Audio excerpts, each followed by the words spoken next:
Bonjour, aujourd'hui je retrouve Stéphane Yerle qui est notre partenaire consultant pour la plus grosse cave coopérative viticole bio de France où il vinifie un certain type de cuvée, notamment des vins sans sulfite. Stéphane a un parcours bien spécifique. Il est ingénieur agronome. Il part du raisin, de la vigne, jusqu'au process de fermentation, donc jusqu'à la vinification.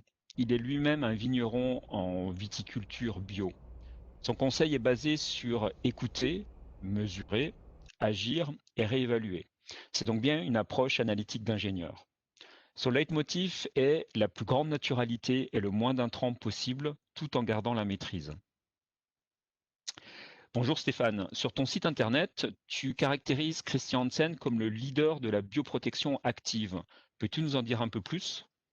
Pour moi, dans un premier temps, de substituer le soufre par une population de levures non Saccharomyces suffisamment importante pour marquer le milieu de son empreinte. Quels sont les outils qui te permettent de substituer le soufre et de pratiquer ce que tu appelles une bioprotection active?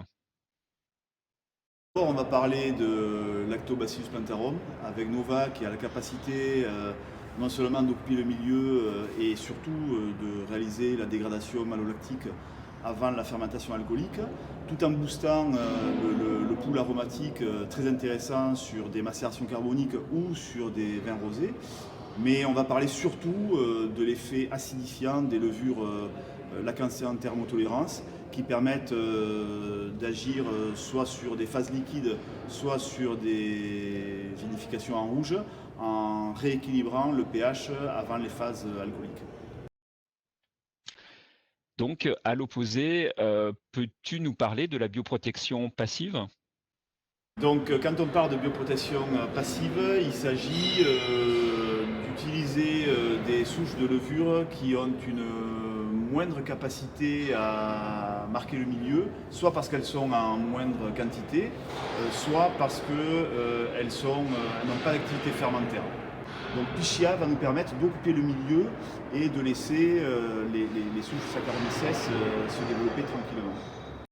Tu es très engagé dans la démarche des vins bio et des vins sans sulfite. Tu as mis en place un concept Go Natural. Peux-tu nous en dire plus à son sujet, s'il te plaît?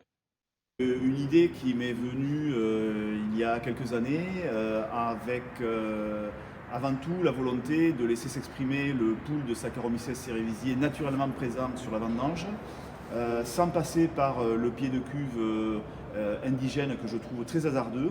Et donc Pichia Cluveri, Frutzen, va donc réaliser son opération d'occupation du milieu tout en laissant les 5% de Saccharomyces cerevisiae tranquillement se développer et en lui assurant notamment par l'autolyse en fin de fermentation une meilleure viabilité pour achever les sucres de façon naturelle.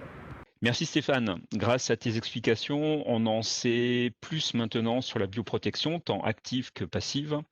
On voit qu'avec un minimum de contrôle fermentaire, on peut obtenir un maximum de sécurité et éviter ainsi le déclassement de certains vins.